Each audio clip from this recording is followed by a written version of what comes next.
Dai graças ao Senhor, porque Ele é bom, eterna é a sua misericórdia. Salmo 117. Um bom dia, em nome do Pai, do Filho e do Espírito Santo. Amém. Recorramos sempre à poderosa intercessão de Maria Santíssima, nossa Mãe, e de São José, o Justo. Neste domingo da Divina Misericórdia, que possamos refletir sobre a dimensão da bondade de Deus e a sua misericórdia que é eterna.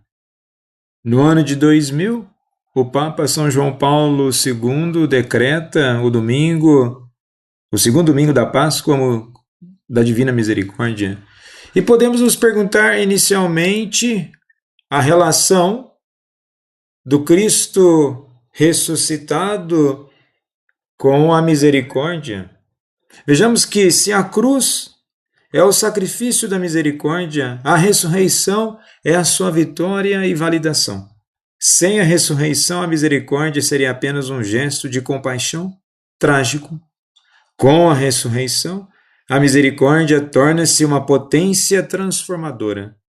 São Tomás de Aquino argumenta que o maior ato do poder de Deus não é a criação do mundo, mas a justificação do pecador, o ato de misericórdia, que é uma recriação operada pela vida nova de Cristo ressuscitado.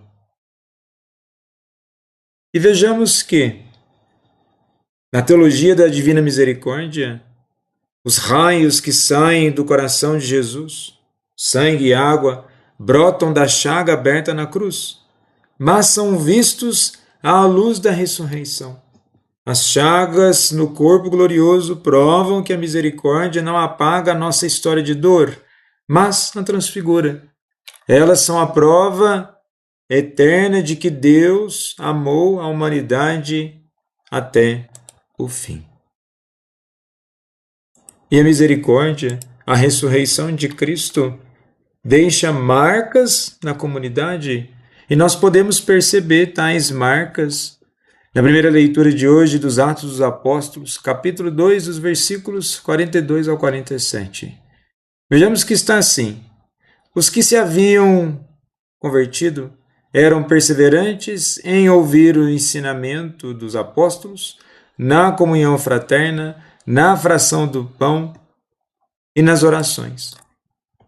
E é interessante esses 4 apontamentos, que nós temos aqui 4 substantivos dativos. O que seriam esses substantivos dativos? O ensino dos apóstolos, a participação comum, o partir do pão, as orações.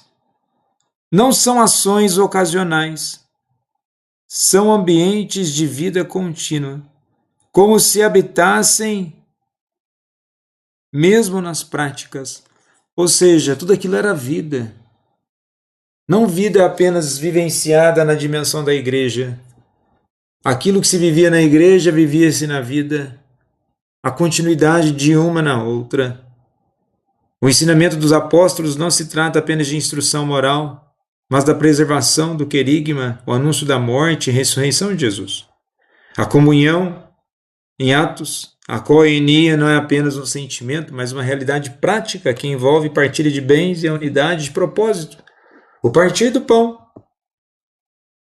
que remete tanto à refeição comum quanto à celebração eucarística, a ceia do Senhor, e as orações. O uso do plural e do artigo sugere orações litúrgicas estruturadas, provavelmente mantendo a tradição judaica no templo. E nessa mesma dimensão litúrgica, por assim dizer, na segunda leitura de hoje, na primeira carta de São Pedro, no capítulo 1, dos versículos 3 ao 9, é um dos hinos litúrgicos mais belos do Novo Testamento, funcionando como um beraká, uma bênção judaica adaptada ao contexto cristão. O autor estabelece a base teológica da esperança cristã diante do sofrimento. Então vejamos, nós temos os 4 apontamentos na primeira leitura: o ensino dos apóstolos, a participação comum, o partir do pão e as orações. E vejamos que na leitura, na carta de Pedro, o texto começa com uma doxologia, ou seja, bendito seja o Deus. E aqui nos aponta para 3 adjetivos gregos iniciados pela partícula alfa privativa, indicando negação, para descrever a herança dos crentes. E quais são essas palavras? A ressurreição, ela é incorruptível, ou seja, a herança que nós recebemos de tudo aquilo que é ensinado não é sujeita a uma decadência. A herança é imaculada, não tem contaminação pelo pecado e é imarcessível, que não murcha como as flores. Então nós temos 4 da primeira leitura, 3 da segunda leitura e com isso 7, apontando para a dimensão da plenitude. E Pedro destaca a natureza da fé cristã da segunda geração, aqueles que não viram Jesus fisicamente. Em Pedro, a invisibilidade é contextual. Os leitores pertencem à segunda geração de cristãos que não viveram ou conviveram com Jesus histórico. E a fé aqui é a ponte que permite o ágape amor atravessar a barreira do tempo e do espaço. Ou seja, a vivência do ressuscitado, a vivência em Cristo se dá na dimensão da fé. Mas isso não quer dizer que ela se diminui, muito pelo contrário. A fé, ela está inserida na vida.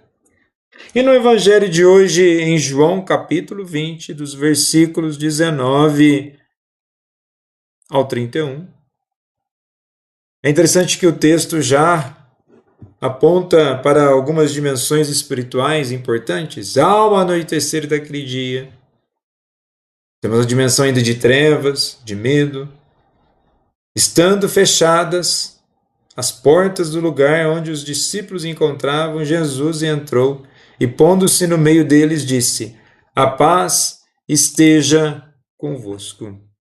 Vejamos bem que Jesus,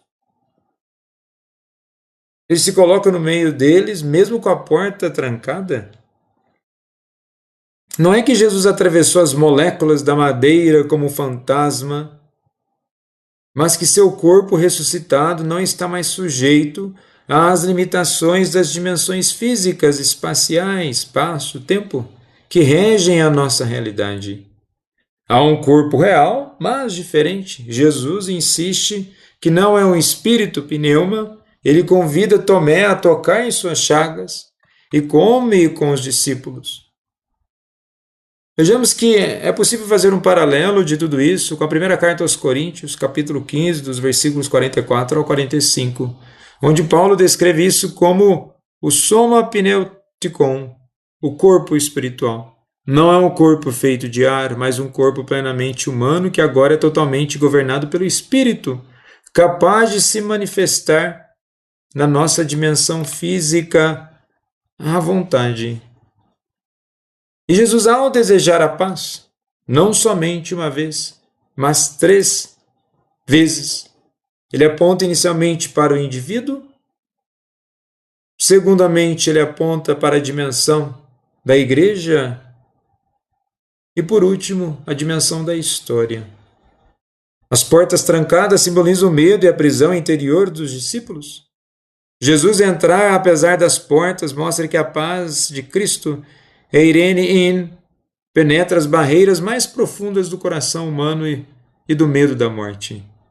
Assim como no Antigo Testamento, a glória de Deus, Shekinah, preenchia o tabernáculo, Jesus agora preenche a nova comunidade. As barreiras físicas não podem impedir a comunhão de Deus com o seu povo. A dúvida de Tomé serve justamente para confirmar que, embora Jesus entre por portas trancadas, ele ainda é o mesmo que foi crucificado.